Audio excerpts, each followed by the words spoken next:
네, 이슈를 보는 남자 시간입니다. 중요한 이슈에 대한 증권사의 시각 들어보도록 하겠습니다. 자, 이 시간 이투데이 김시영 기자와 함께하도록 하겠습니다. 안녕하십니까? 안녕하세요. 네, 코스피 지수가 6거래일 만에 하락 반전하면서 2천선을 하회했습니다. 네. 중국의 지표가 좀 부진하게 나온 영향도 있었겠고요. 주택 경기 활성화 대책이 나왔지만 시장의 호응을 얻어내지 못했는데요.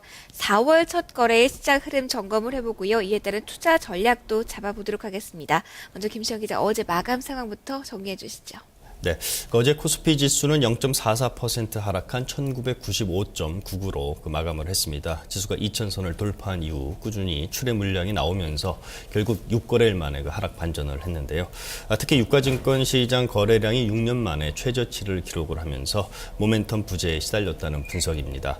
외국인 매도 공세가 지수 하락의 빌미가 됐는데요. 증권가에서는 이번 주 예정된 이벤트를 앞두고 관망세가 좀 우세한 모습을 보인 것으로 이렇게 분석을 했습니다.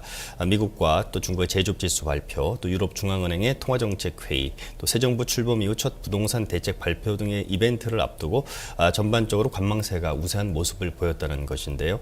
개인과 기관이 순매수를 했지만 역시 외국인 매도세를 막지는 못했습니다. 이날 발표된 중국의 3월 구매자 관리 지수가 50.9를 기록을 하면서 시장 예상치를 소폭 밑돈 점 역시 지수 하락에 영향을 끼쳤다는 분석입니다. 확실히 요즘 주식시장에 활력이 없는 것 같습니다. 이 거래대금이 6년 만에 최저 수준까지 떨어졌다고요? 네, 그렇습니다.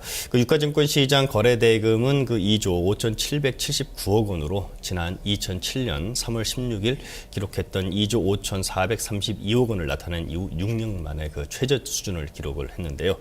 이처럼 거래대금이 6년 만에 최저 수준으로 떨어지자 외국인의 매도세가 상대적으로 크게 느껴졌다라는 분석을 낳고 있습니다.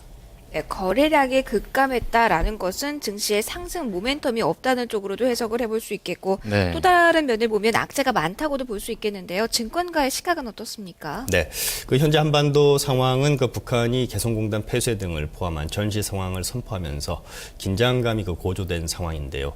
주식시장의 경우는 등락폭은 제한적으로 비교적 안정적인 흐름을 보이고 있지만 거래량과 거래대금이 줄면서 심리적 위축을 반영을 하고 있는 게 사실입니다. 어제 국내 증시의 변동성을 가늠하는 코스피 200 변동성 지수는 15.11까지 치솟았는데요. 전시 상황을 선포한 지난달 11일 16.7까지 올랐던 점을 감안을 할 때 이 역시 우려할 수준은 아니라는 분석입니다. 다만 거래량과 거래대금은 올해 들어 가장 저조해서 눈치 보기가 진행되고 있음을 방증하고 있다는 분석에 설득력을 얻고 있는데요. 이날 유가증권 시장 거래량은 2억 6,457만 2천 주를 기록을 했고요. 거래대금 역시 2조 5,779억 원으로 크게 감소했습니다. 증시 전문가들은 북한의 전시 상황 선포가 외국인의 자금 유출을 불러일으키지는 않았지만 투자 주체들의 눈치 보기를 좀 야기했다 이렇게 분석을 하고 있는데요. 코리아 디스카운트라고 하기에는 좀 부족하지만 북한 리스크는 투자 매력을 저해해서 어쩔 수 없이 이런 상황을 좀 인정해야 되지 않겠느냐라는 분석도 나오고 있습니다. 네, 우선 어제 증시에서 일단 건설업종이 좀 반짝 수혜를 좀 입었는데요. 어제 또 실제 정부의 주택 경기 활성화 대책 기대감은 좀 얼마나 좀 반영이 된 건가요? 네, 어제 코스피와 코스닥 지수 모두 하락한 가운데 건설업종 지수는 전거래일보다 0.14% 오른 모습을 보였습니다. 아마도 새 정부의 부동산 대책 발표에 대한 기대감이 반영됐기 때문으로 증권가에서는 해석을 하고 있는데요.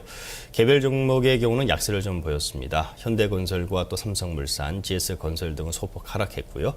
대림산업은 또 보합으로 마쳤습니다.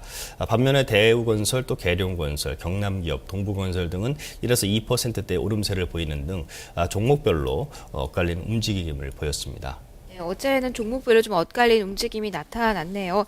그렇다면 이 새 정부의 부동산 대책에 대한 기대감 추후로 주가에 반영이 될 수 있을지 여의도의 시각 전해주시죠. 네, 어제 시장에서도 나타났지만 건설주들은 정부의 부동산 대책이 주택 수요에 대한 심적 개선을 기대해서 좀 상승하는 모습을 좀 보였습니다.